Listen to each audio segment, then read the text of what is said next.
We got this from Politico. Harris team is worried she'll be handcuffed by debate rules set by Biden. Oh, boy. They thought that by muting the mics, they were going to prevent Trump from butting in, and this would give Biden a leg up. It didn't work. It made Trump look more presidential and calm and humble. Kamala Harris desperately begged. They were like, we want the mics on the whole time. And Trump's like, wow, we already agreed to the rules. I'm fine with them. And Kamala said, no, turn the mics on, because she really needed that. I'm speaking. I am speaking. And she's not going to get it. Politico actually writes this. Look at this. Kamala Harris had planned to object, fact check, and directly question Donald Trump while he was speaking during their debate next week. But now, with rules just finalized to mute the candidates when their opponent speaks, campaign officials said Harris advisors are scrambling to rewrite their playbook. Harris and her team holed up in Pittsburgh for a multi-day debate camp, wanted unmuted microphones so that the vice president could lean on her prosecutorial background, confronting the former president in the same way she laced into some of Trump's Supreme Court nominees. Instead, 4 Harris campaign officials argued that she will be handcuffed by the rules, which were negotiated by Joe Biden's team earlier in the summer. Trump's worst moments in the debates are when he gets upset and snaps, said an aide to Harris at her 2020 presidential campaign, granted anonymity to speak freely, and they have neutered that. Oh, man. Dude, look, I'm sorry. Democrats in the machine state, they don't know what they're doing. They have lost control. Unless... my favorite conspiracy being Trump is the actual deep state, and he's only pretending not to be the deep state so that we are tricked into voting for him. I don't know. You got to admit, they sure got a whole bunch of old school liberal, anti-war, anti-establishment people waving the American flag. But I'm happy with it if that's the case. If the real plan the whole time was that Donald Trump was going to be seen as the moderate, reasonable candidate, then I'm glad they did it. It's a good thing. Great, let's get a Trump presidency. I don't believe that's the case. I believe the machine state lost control because they have an aging population they can't maintain, and importing people to replace them economically is not going to guarantee a voter base. And they're losing what they missed, and this is massive. When they decided they could bring in illegal immigrants to buffer their electoral college vote count, to pad the numbers, they forgot that they needed cultural victories. They're thinking, look, if 650,000 people in a district are U.S. voters and 100,000 are non-citizens, they're going to give us an electoral college vote. We just got to then win the 20% or so of Democrats, and it's the seats ours, and those 100,000 can't vote. What they forgot is they also can't make culture. So if the Democrats keep getting voter base based on people who are not producing culture, this could be why they want to change and control and institutionalize it. And that's why they want the DEI stuff. The end result is the things that make money that Americans like, movies like Groundhog Day, they can't compete. Their movies suck. Look, I got to be honest. I watched Beetlejuice the other day. It's just nowhere near as good as the original Beetlejuice. And I'm like, how did we have this? This ridiculously weird and interesting intellectual property from the 80s of the ghost with the most. And the story makes sense. And then you get this, I don't know, a hodgepodge random story for the new movie. They don't know how to maintain the culture that influences people to vote, to believe in things. And so I think they're losing. They're going to say some Democrats privately dismissed the Harris campaign's frustration as largely gamesmanship and an expectation setting around Tuesday's debate in Philadelphia. But others say the rule change and her limited experience in national general election debates and the interview since becoming her party's nominee could affect Harris's debate performance. She could get thrown off by the muted mics. So putting their frustration about the mics out there, they're preparing for that possibility. Or they've also got a set piece ready to go where Harris could turn to the camera and say, for those who can't hear it, Donald Trump is trying to yell over me. How many of you have been in a meeting where you get talked over? That's not going to work. She needed the I'm speaking. That was the play for female voters. They ain't going to get it.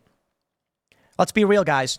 Kamala Harris didn't win any primaries. She couldn't handle the primary debates. How is she going to go up against Donald Trump? Donald Trump, reality TV, real estate business mogul. This dude is TV. He's made for TV. He's a celebrity. Kamala Harris couldn't even win the debates she was in the primaries. Imagine this. Okay. You've got state finals in your, let's say in Illinois state football finals, and you're going to go to national, but your team loses. They didn't beat a single other team. I want you to, I don't know how the high school or whatever football works, but let's just say this. There's a high school football team that lost right away and against all the other teams, just loses. Couldn't even score a single touchdown. And then gets chosen to represent the state alongside the actual winning team. All the other teams lose, one team wins.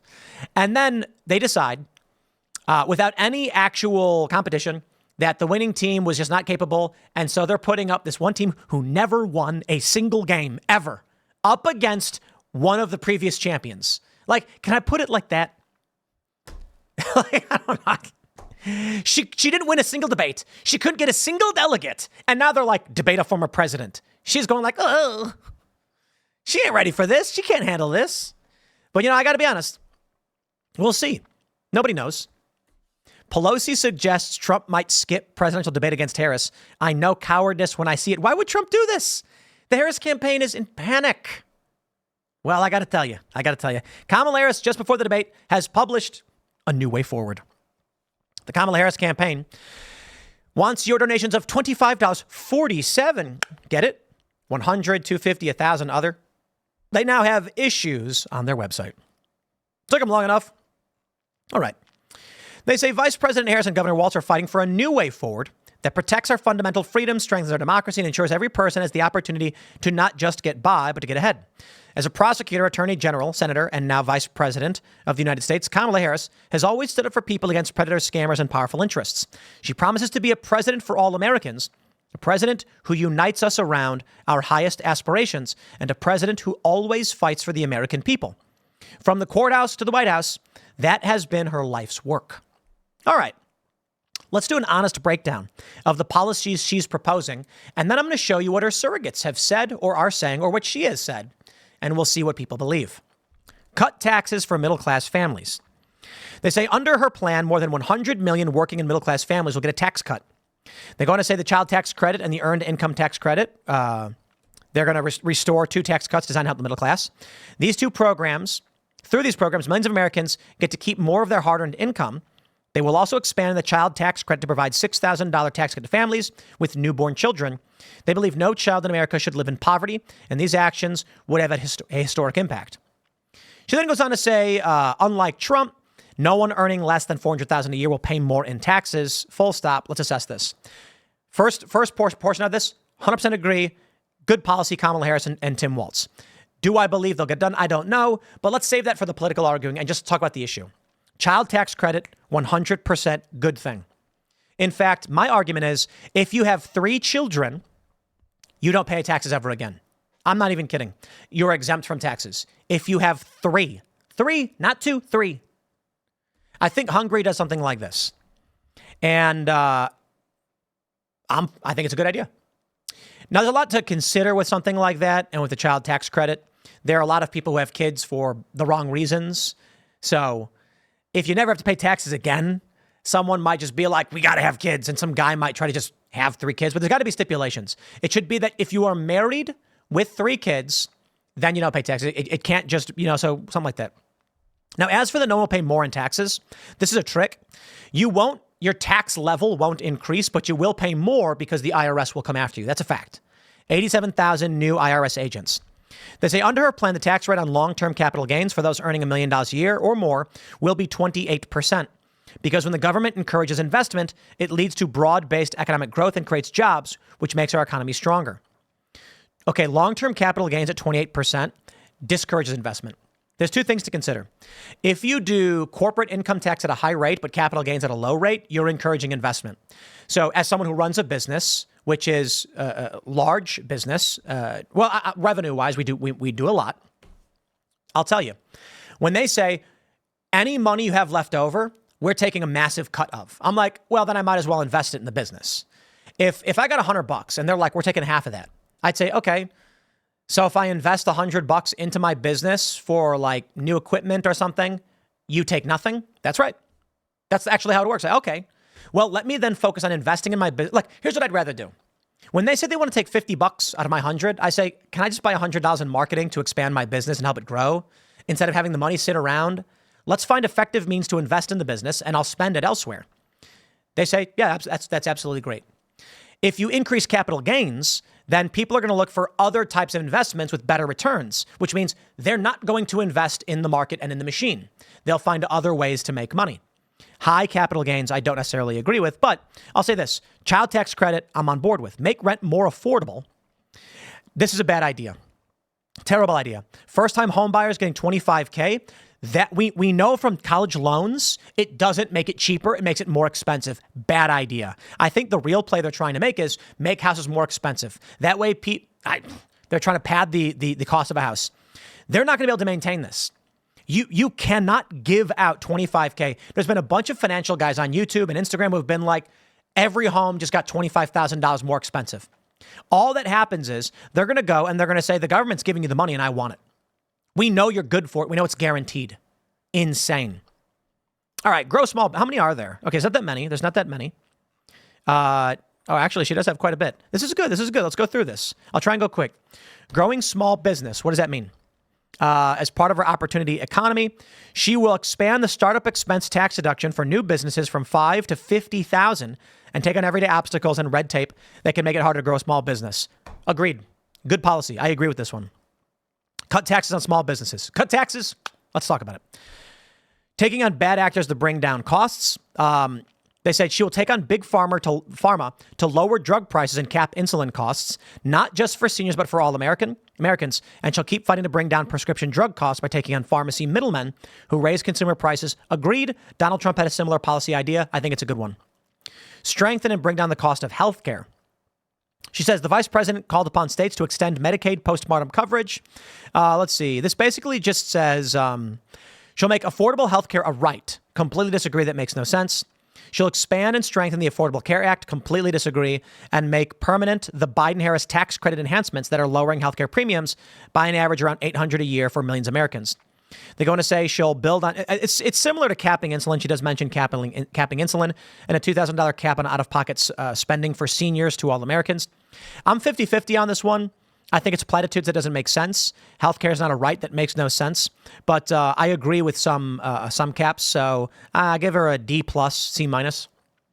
Protecting, strengthen Social Security and Medicaid. I am 100% opposed to Social Security and Medicare and all of that. Were I running for office, I would outright just be like, nope, you're never going to see me defend it. And I'd never win an election. And I'm fine with that. The system can't sustain itself, not without massive population growth. It makes no sense. Elderly people should be relying on family, and we should be encouraging family to take care of their families. Instead, we built a mechanized machine state system that says, don't have kids, you'll be fine. 4 random people will pay your bills. It doesn't work. It's becoming insolvent. But of course, politically, if you want the votes, because seniors vote more than anybody, you better promise to protect their money. We have to make sure that we give to the elderly and sacrifice the young, right? That's what a system should do. You know, in Japan, when Fukushima happened, elderly people volunteered to go into the reactor to work on it, knowing that they had lived their lives already. Honor matters. And they said, we don't want to send young people. We've lived our lives. We've had our chance. It's insane to me that we built a system that says, take from the young to give to the elderly. It is insane to me. I believe in a system where the older generation sacrifices for the younger generation, not the other way around. This system maybe, is well-intentioned, but I don't see it working. Supporting American innovation and workers. They say they want the American Rescue Plan. I don't care about what you've claimed to have done. She'll fight to raise the minimum wage, bad, and sub-minimum wages for tipped workers. Agree with that.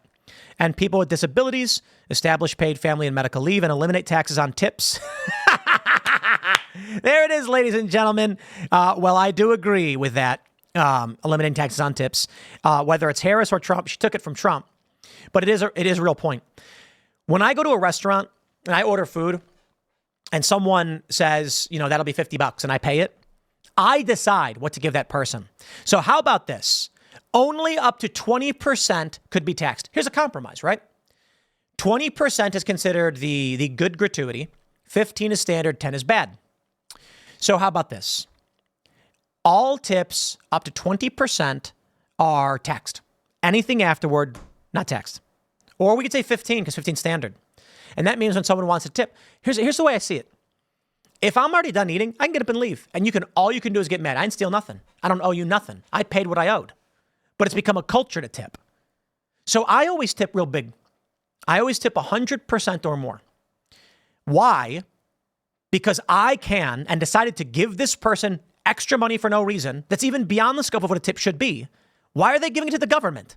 That pisses me off. I ain't tipping you, government.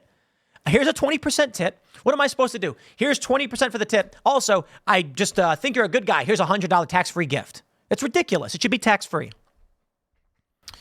All right. Provide a pathway to the middle class through quality, affordable education. No way. No way. No. Giving money to colleges. No way. Affordable childcare and long-term care. What's this? She will fight to lower care costs for American families, including by expanding high-quality home care services for seniors and people with disabilities. Look, this is one of those things where it's like, sure, I agree, but what's that going to do? Like, what are you going to do to make it happen? I don't believe it. Low energy costs tackle the climate crisis. Not interested. You're liars. You wouldn't own beachfront property, Obama's waterfront property, if you actually thought this was a big crisis. OK, you'd be investing in, I don't know, underground bunkers and high elevation areas and sustainable farms. That being said, Mark Zuckerberg and a bunch of other billionaires are doing that. So, and then they bring on Trump's Project 2025 agenda. This is just absolutely disgraceful. It is false and defamatory. Trump has nothing to do with this. And how do they keep saying it's Trump's and getting away with it? These are overt false statements of fact that they know it's malicious. Shouldn't Trump sue over this or something? All right. They want abortion. Okay, there you go. They want to expand abortion, restore reproductive freedoms. She'll sign it. Disagree. Protect civil rights and freedoms. What do they want to do? Voting Rights and Freedoms Acts that will enshrine voting rights protections.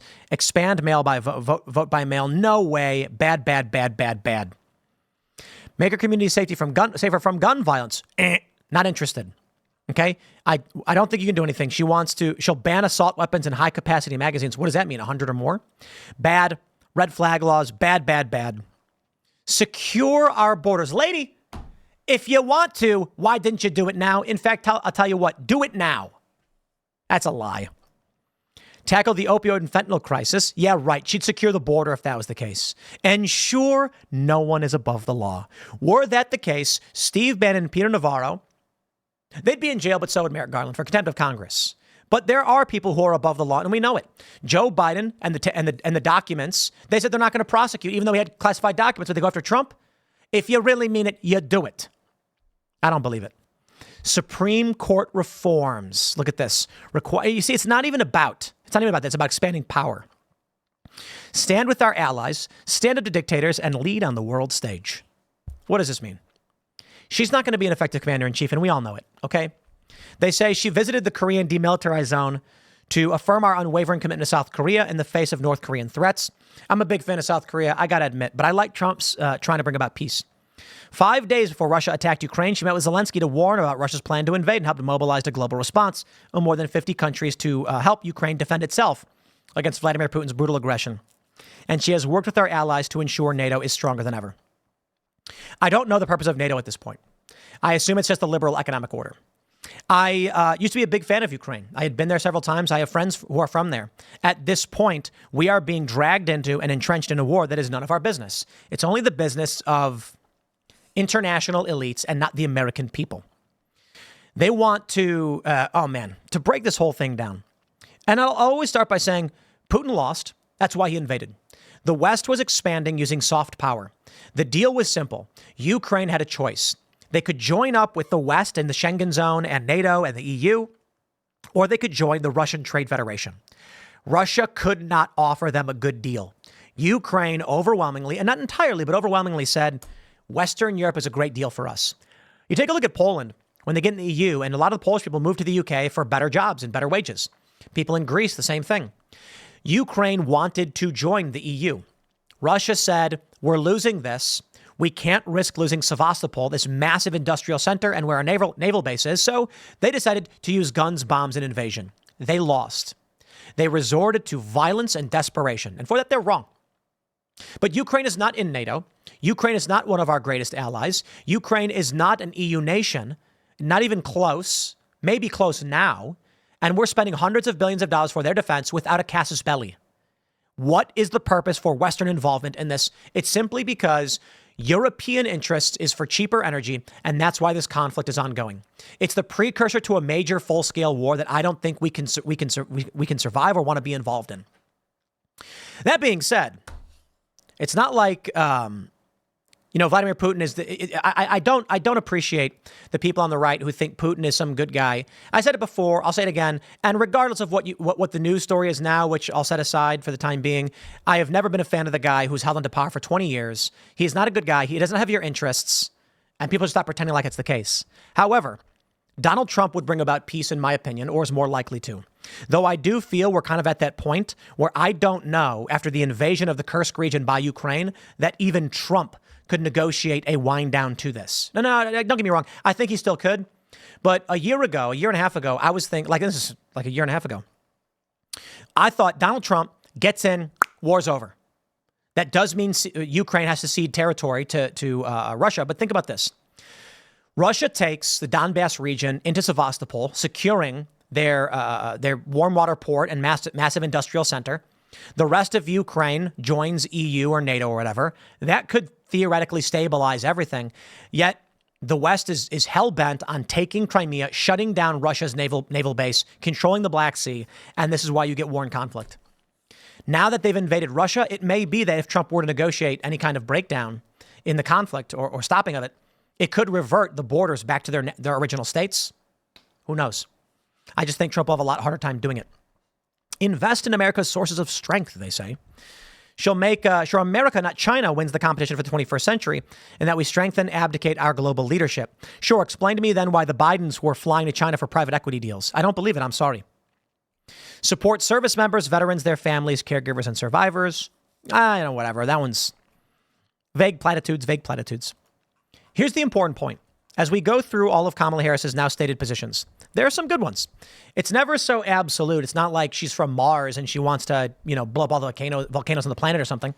No, I mean, there's some very obvious things that I think we're happy with. Child tax credit. Good thing. Very, very good thing. I think we should do more. If you have kids, you pay less taxes. You have 2 kids, pay even less taxes. I like that. That's good. I'll give her that one. I try to give where I can, and I'll disagree where I can disagree. But let's take a look at what she's all about, because we ain't done. Take a look at this. Dick Cheney. I got to play this clip for you. Here you go. Democrats have called Dick Cheney a war criminal for 20 years. And now all of a sudden they're clapping like seals to get his endorsement. This does not strike me as people who are interested in listening to your conservative viewpoints.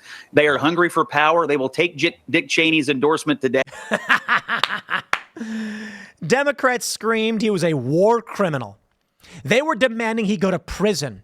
I remember like 12 years ago, there were these memes about how if George W. Bush and Dick Cheney went to a foreign country, they'd be immediately arrested for war crimes. That's the meme that Democrats were sharing. Now they're like, wow, we've got Dick Cheney on our side. And it's like, what do you think that means? I do not think it means what you think it means. This is wild. Take a look at this clip. Should Kamala, let me just play it for you. Listen, we're not going to be able to get where we need to go without action in Congress. We've got to pass some laws to deal with this. Now, I was heartened by the fact that 2 years ago, we finally did a gun safety law, the Safer Communities Act. And it was the first gun safety law we passed in 30 years. 30 years. And it was modest, but it did save lives. But clearly, in the wake of what happened just the other day in Winder, Georgia, it's not enough. And the least we can do is move forward on the bipartisan spaces where ordinary people agree. Clearly, there's a disconnect between what the people, the American people, want and what they're able to get out of their government. Again, 87% of Americans believe in background checks. And yet I hear politicians say that it's not guns who kill people, it's people who kill people. And yet we don't even want to know who those people are. We won't even support. Senator, just yes or no, though. Should she support the mandatory buyback program? Just a yes or no. Listen, look, as a pastor, I've done buyback programs. You can pick this issue or that issue, but I think that, again, there's not one single thing that will make all of this go away. Well, he didn't say yes, literally, but he is basically saying yes in a way that he can. Now, we know that she's all about that. It's going to be wildly unpopular for her to propose that to the American people. She wants to ban assault weapons, which is a meaningless phrase. Here you go. Enjoy this one. A lot of you have been talking tonight about these government health care plans that you've proposed in one form or another. This is a show of hands question, and hold them up for a moment so people can see. Raise your hand if your government plan would provide coverage for undocumented immigrants. The clapping. Okay. Let me start with you, Mayor Buttigieg. Why? Kamala Harris right there with her hand raised. Your money will be going to non-citizens for their health care. Explain to me how that one makes sense. So this one should be interesting. She finally has her policy plans. She's late to the game. The debate is tomorrow night. We got a special show just for you guys tomorrow night. It's going to be a lot of fun with a lot of different guests. And so I'll wrap this one up there. Smash the like button. Subscribe to this channel. Share the show with your friends. Head over to timcast.com. Click join us to become a member and support our work directly. And we got another segment coming up for you at 4 p.m. Animal sacrifices on the rise in Queens with chickens, pigs being tortured in twisted rituals. What? All right. Stick around. I'm going to read your super chats, but for everybody else, we'll see you all at 4 p.m.